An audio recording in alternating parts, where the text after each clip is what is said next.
This is home.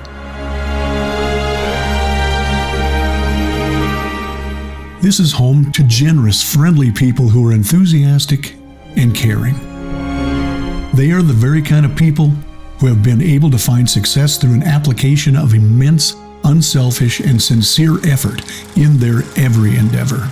They are North Dakotans, and even though their home state is a big state in a physical sense, the very fabric of a true North Dakotan is born in the small communities where the majority of the citizens of the state seek a livelihood.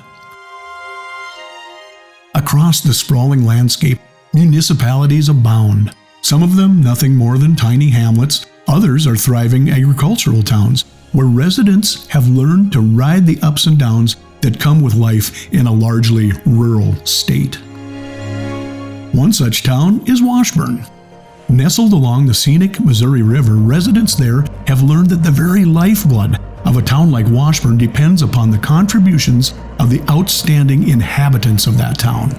In other words, the voluntary benefaction of those who will advance efforts far beyond the work of their everyday lives for the benefit of their fellow citizens. The story you'll hear today is about a big man, a generous man from a big state. And it is a classic example of how a lifetime of what some might see as small offerings in a small town, in the end, add up to something larger than life itself. The big man, the big heart, the big life we'll honor today is the precious memory of Bill Beeks, as we welcome him to the North Dakota Aviation Hall of Fame.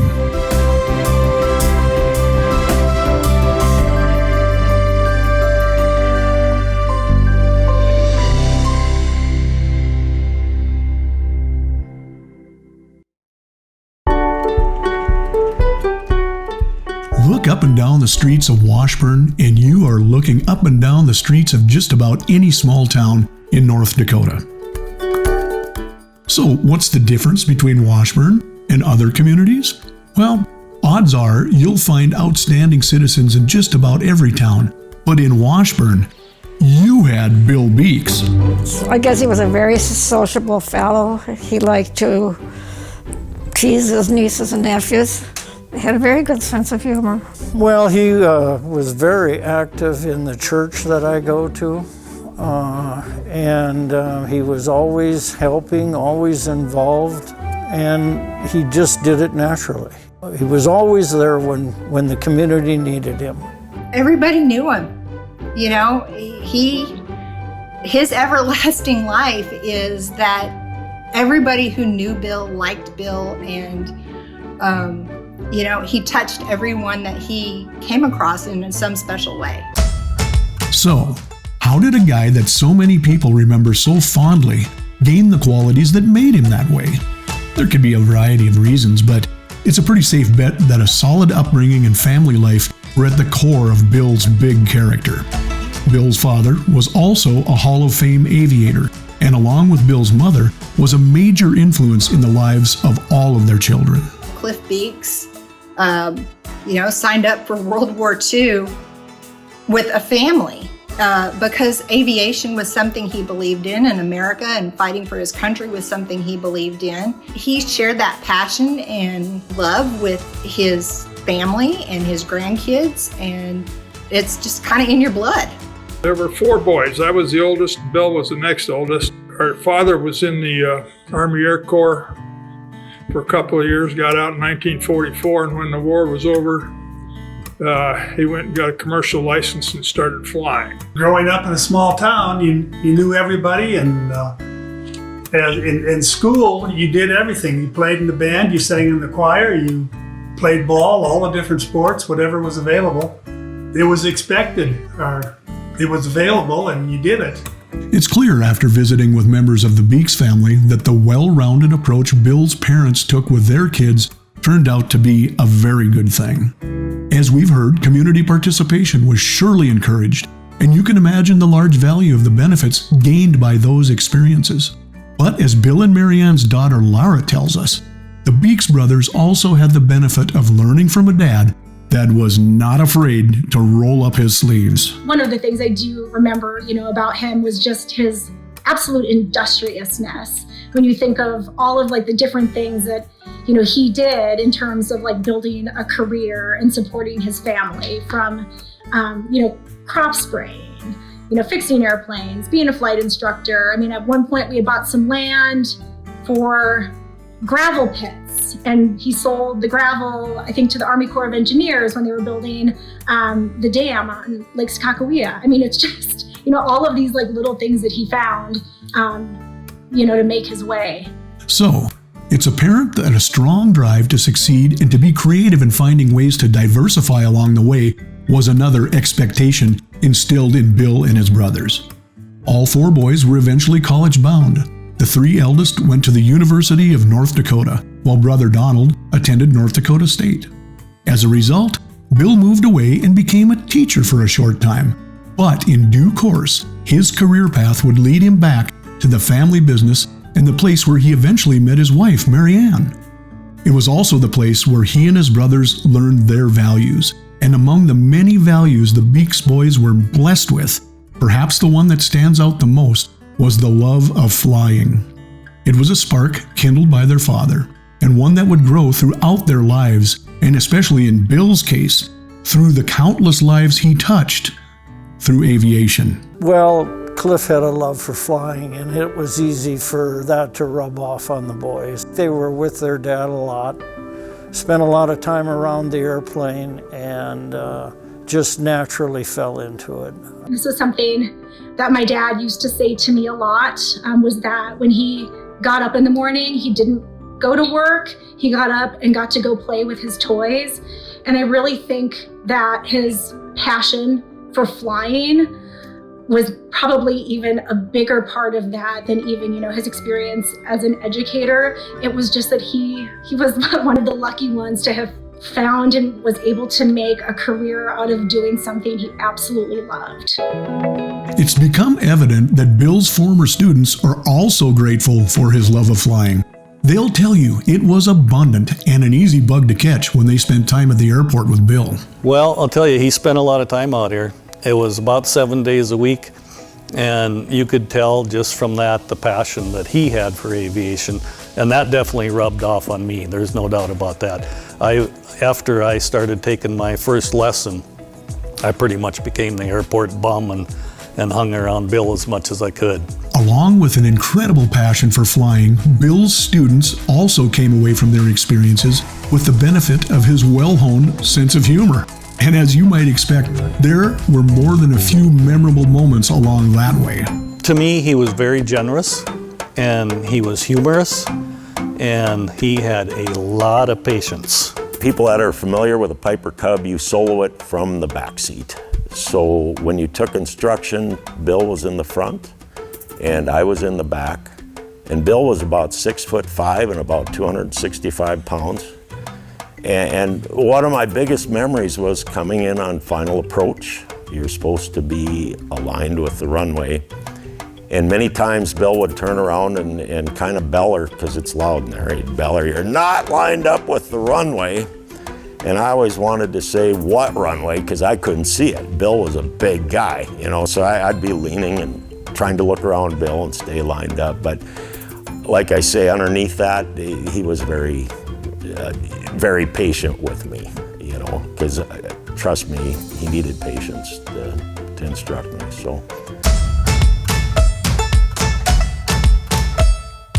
So, has anyone mentioned the fact that just about everything about Bill Beeks was big?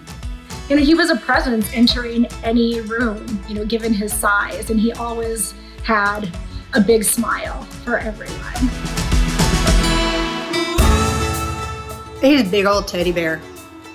And he liked people. And, there's a little bit of self-deprecating humor that, makes you that much more approachable. Bill was a big guy physically. He had a deep voice and kind of a gruff voice. So I think initially Bill could be a little intimidating to students until you got to know him, but he was a very big-hearted and very patient guy underneath that. He had a big voice, and that I remember from my math class in there. He was very deep voice, and he got your attention. He was a larger than life sort of guy. Yes, it has been said that Bill had a big voice, and that was part of his certain knack for gaining people's attention. But it wasn't always because of his big stature and character that people knew Bill.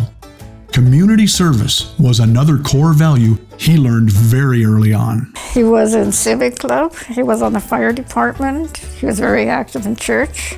He was just a general guy who liked to associate with people. When I was in junior high, the city decided to build a swimming pool. Not with tax money, just with donated money and supplies and labor. And it was just a whole bunch of people there would show up. So it's all a community effort. And that was, everything was that way. He was a community-minded person. He was always there to serve the people of our community. That's the type of guy he was, that's it. A look at the list of community services and organizations Bill was a part of is impressive, to say the least. He was a member of many local civic organizations, he was a veteran fireman, and his daughter Laura tells us he was a true champion among volunteers. He had a huge role in our church. He sang in the choir. He loved to sing. He, was a part of the regular Bible study. Every day having coffee with the guys at the local cafe. He volunteered for anything and everything that he had time to do. He was an everyman. So it wasn't just that he was approachable, he was everywhere to be approached.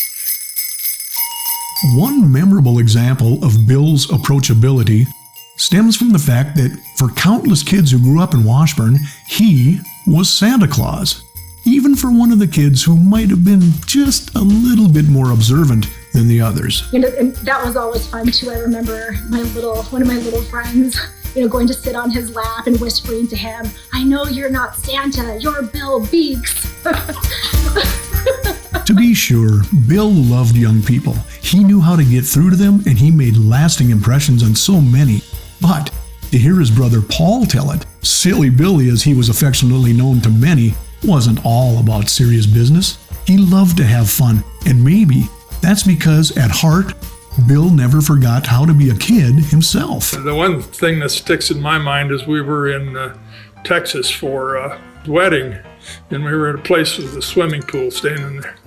Bill's doing cannonballs with the little kids and having more fun than the kids were, I think. He was big enough, he about emptied the pool.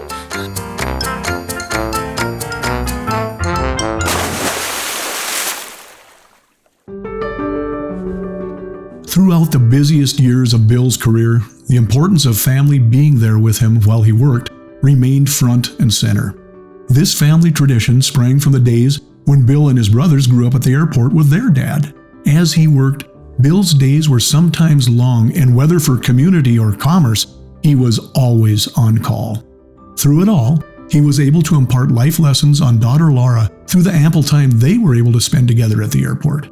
It was a great deal for both of them. Laura learned a lot, and besides the obvious benefits, Big Bill also had a set of small hands around just when he needed them. As a little kid, really grew up at the airport, particularly summers.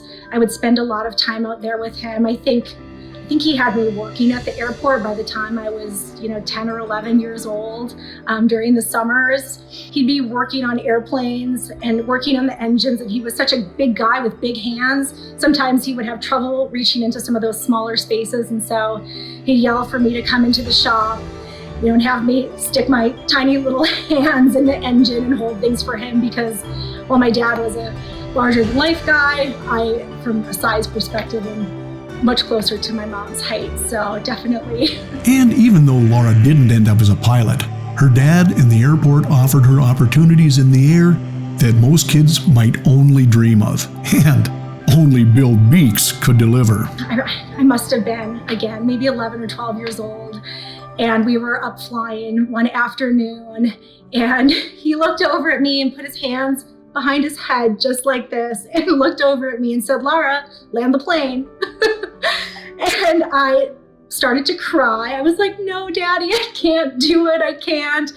And he talked me off the ledge and coached me through the whole process. And I remember that was the first time, I was able to land the airplane with, I would say probably minimal help. I don't think that he really let me go totally on my own, but that's one memory that's always stuck with me.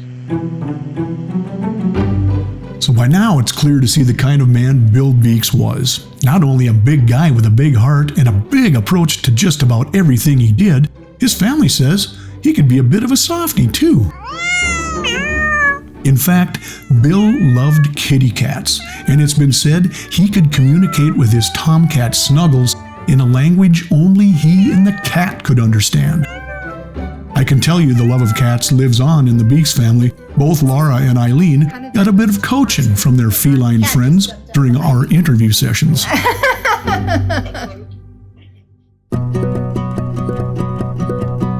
But speaking of big aspirations, not only did Bill thrive in his business at Central Flying Service, he became the face of aviation in North Dakota as he appeared frequently on many media outlets. He was the airport manager at Washburn, and he was a member of the Black Sheep Squadron of the Civil Air Patrol. And like his dad, Bill served as a lobbyist for aviation interests in Bismarck, and the list goes on. So, what then made him such an effective public figure? He did most of his work when they still have the North Dakota Aviation Department, and he served as president of that. And he lobbied the legislature, and he wasn't shy of a camera. He was a natural. He did a great job speaking in front of people. And again, like I mentioned earlier, I think his passion, this is his passion.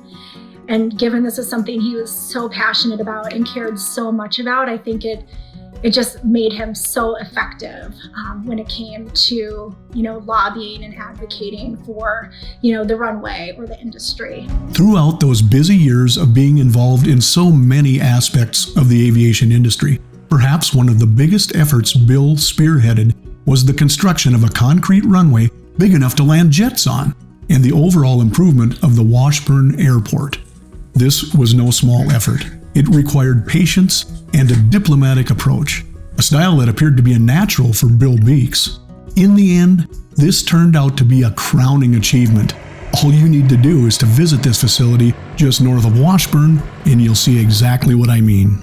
Bill had a big part of that. I think he had his work cut out for him, but you always have to look forward and get it to grow, and I think Bill started that. And he was a good salesman, so so it was a tough go, and it was between the city officials, and getting that financial support to help contribute towards paving the runway. And it was a long process. I mean, the fact that he was successful is just amazing, absolutely amazing.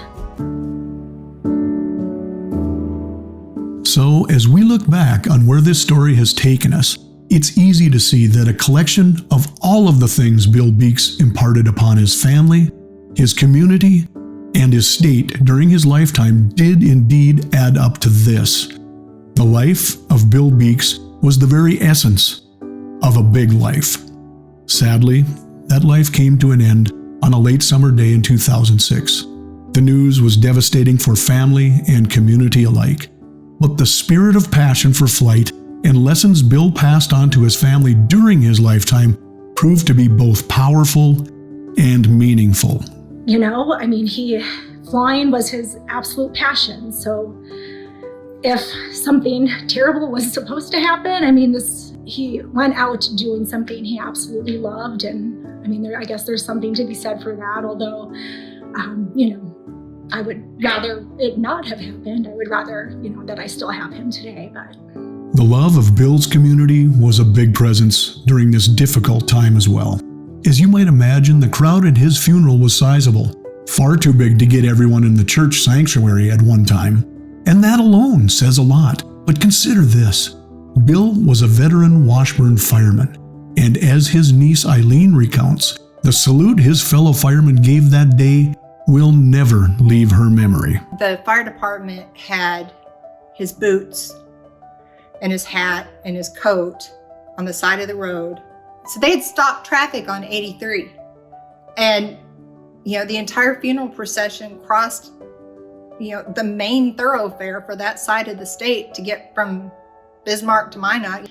And those boots, in my life, I will never forget seeing those boots. And it was just like, he was so much a part of everything that simple gesture from the fire department was huge. It's safe to say then that the impact Bill Beeks made during his lifetime has not been lost on his family, his friends, or his community. Today, we're taking one more step to make sure the impact that Bill made on aviation in North Dakota will live on. Bill Beeks will now join his father as he becomes the newest member of the North Dakota Aviation Hall of Fame, and his friends and family now recount the many quality attributes that brought him to this elite group. He did a lot of volunteer work. He did a lot to work for the community, and he deserves it. I guess it means a lot to me. Well, I want to congratulate the whole family. Bill is very deserving, and I've got a soft spot for the guy because he was good to me. I congratulate the Beeks family on this. He's a gentleman that earned the right to be a Hall of Famer. Well, I think he should be in the Hall of Fame because he dedicated his life to aviation. Not only because he did it for a living, but he did it for love. I think just the type of person he was, the leadership abilities that he had, he promoted aviation. There was always that he was talking about something aviation when it came to the fire part of it. I think the Hall of Fame would be missing out if Bill weren't in it. I feel an immense, sense of pride. Of course I'm biased because he was my dad and I love him dearly and we were very, very close. But I really, I think he really, truly deserves this. I think there's a legacy to it as well, which, makes me very proud to see, that my grandfather is in the Hall of Fame. And now, my father is going to be a part of that as well. It just, I'm very, very proud. So now it is time to say thank you, Bill Beeks. Your immense body of service to your community, your state, and to the aviation industry is acknowledged and appreciated. The legacy of your big life will live on. Welcome to the North Dakota Aviation Hall of Fame.